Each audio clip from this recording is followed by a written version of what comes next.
जहाज तो दूर की बात, खाना कबा के ऊपर से परिंदा भी प्रवास करके नहीं गुजर सकता, क्योंकि ऐसी मालूमात जिसे जानकर बेख्तियार आपकी जुबान से भी रब्बे कायनात की हम्दो सना जारी हो जाएगी। बिस्मिल्लाहिर्रहमानिर्रहीम। अलकलम चैनल के नाजरीन को खुशामदीद।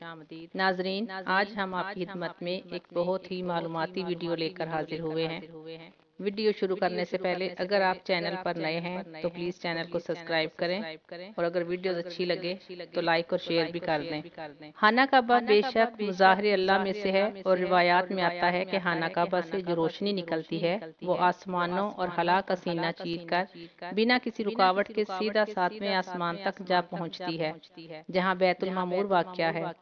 कुरान करीम के मुताबिक बैतुल मामूर फरिश्तों का खाना काबा है, और हर रोज 70,000 फरिश्ते इस काबे का तवाफ करते हैं। जमीन पर बनाया गया खाना काबा इसी फरिश्ते के काबे बैतुल मामूर की तर्ज पर बनाया गया है, जिसका हुक्म खुदा ने दिया था। खाना काबा के ऊपर से प्रवास करना किसी सूरत मुमकिन नहीं। जमीन की कशिश शकल यहाँ सबसे ज्यादा होने की वजह से तमाम अशिया उसके इतराफ की जानिब झुक जाती हैं और उसके ऊपर से गुजर नहीं पाती।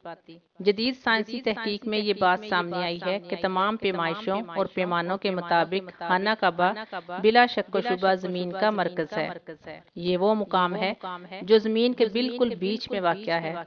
जमीन के दरमियान का मुकाम होने की वजह से कुदरती तौर पर जमीन की तमाम कशिश शकल का मरकज भी यही मुकाम है, और यही वो खासियत है जो इसे दूसरे मकामात से मुनफरिद बनाती है। जमीन की कशिश शकल का मरकज होने की वजह से यहाँ शदीद मकनातीसी कशिश पाई जाती है। यही वजह है कि यहाँ किसी चीज का प्रवास करना नामुमकिन है। अगर आप अपने हाथ में मकनातीस का टुकड़ा लें तो आप देखेंगे कि उसके बिल्कुल दरमियान में कोई चीज नहीं चिपक सकती। मकनातीसी कशिश के असर से वो शय हवा में झूलती हुई मकनातीस के दाएं या बाएं तरफ चिपक जाएगी। बिल्कुल यही फार्मूला खाना काबा के ऊपर भी लागू होता है। मरकजी मुकाम और मकनातीसी कशिश की शिद्दत होने के सबब ये नामुमकिन है कोई त्यारा हत्ता के परिंदा भी खाना काबा के ऐन ऊपर प्रवास कर सके।